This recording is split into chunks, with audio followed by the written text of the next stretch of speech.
Hi అండి, నేను మీ Chandrika. Welcome back to ask kitchen wonders. ఇవాళ మన కిచెన్లో వచ్చేసి రొయ్యల బిర్యానీ రెసిపీ చూపించబోతున్నానండి. చాలా తక్కువ టైంలో 10-15 నిమిషాల్లో చేసుకోవచ్చు అనమాట. కామన్గా రొయ్యల బిర్యానీ చాలా టేస్ట్గా ఉంటుంది. చాలా తక్కువ ఇంగ్రీడియంట్స్తో మరి ఈ బిర్యానీ రెసిపీ ఎలా చేయాలో ఈ వీడియోలో చూద్దామా మరి. ఫస్ట్ దానికోసం కేజీ వరకు ఇక్కడ నేను పొట్టు తీసేసి రొయ్యలను అయితే తీసుకుంటున్నానమాట. మనకి దాదాపు హాఫ్ కేజీ వరకు వచ్చాయండి. మీరు ఏ సైజు రొయ్యలు తీసుకున్నా పర్వాలేదు, టేస్ట్ అనేది ఇలాగే వస్తుందన్నమాట. ఇప్పుడు దీంట్లోకి 1 టేబుల్ స్పూన్ ఉప్పు, 1 టేబుల్ స్పూన్ కారం, అలాగే పావు చెంచా వరకు జీలకర్ర పొడి, అలాగే పావు టీ స్పూన్ వరకు ధనియా పౌడర్. ఇప్పుడు ఒక పావు టీ స్పూన్ గరం మసాలా కూడా వేసుకోండి. ఇక్కడ చిన్న కప్పుతో ఒక అరకప్పు వరకు పెరుగు తీసుకోండి. పెరుగు అనేది చాలా ఫ్రెష్గా ఉండాలండి. ఫ్రెష్ పెరుగు అయితే మనకి టేస్ట్ అనేది చాలా బాగా వస్తుందన్నమాట. ఇప్పుడు 10 లేదా 8 వరకు పచ్చిమిరపకాయలు ఇలా నిలువుగా కట్ చేసుకొని వేసుకోండి.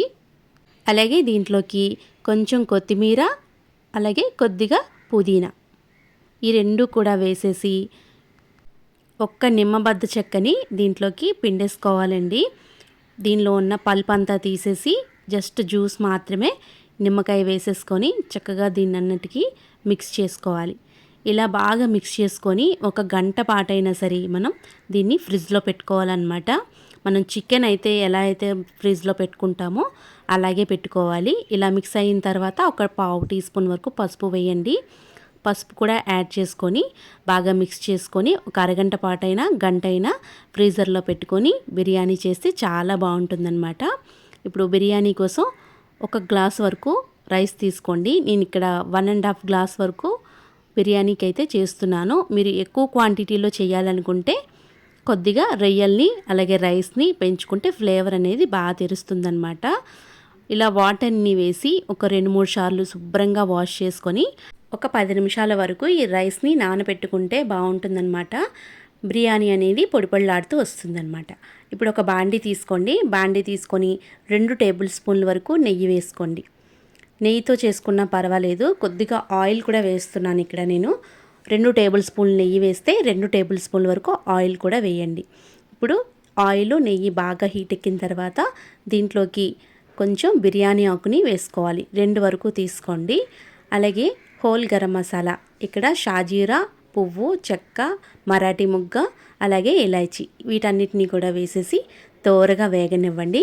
మసాలా దినుసులు అనేవి వేగిన తర్వాతే మీరు ఉల్లిపాయలు వేసుకోవాలన్నమాట. ఇక్కడ 2 ఉల్లిపాయల్ని నిలువుగా కట్ చేసుకొని వేసుకోండి.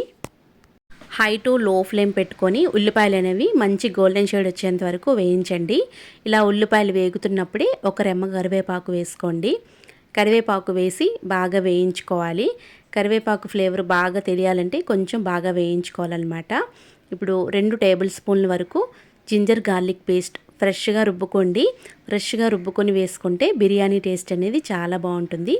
ఇప్పుడు అల్లం వెల్లుల్లిపాయ కూడా బాగా వేగడానికి 1 మినిట్ పాటు టైం పడుతుంది. 1 మినిట్ తర్వాత చూసారా, ఉల్లిపాయలు అల్లం వెల్లుల్లిపాయ పేస్టు చక్కగా వేగిపోయింది కదా. ఇలా వేగిన తర్వాత ఇప్పుడు ముందుగా మనం సిద్ధం చేసి పెట్టుకున్న రొయ్యల్ని తీసుకొని వేసుకోవాలి.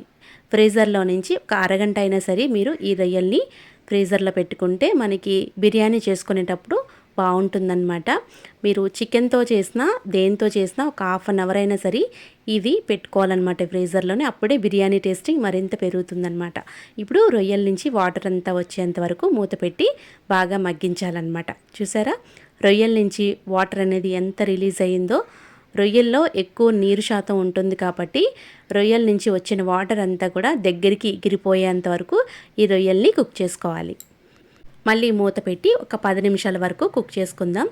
చూడండి, రొయ్యల నుంచి ఆయిల్ కొద్దిగా సపరేట్ అవుతుంది కదా. కొద్దిగా వాటర్ ఉన్నా పర్వాలేదన్నమాట.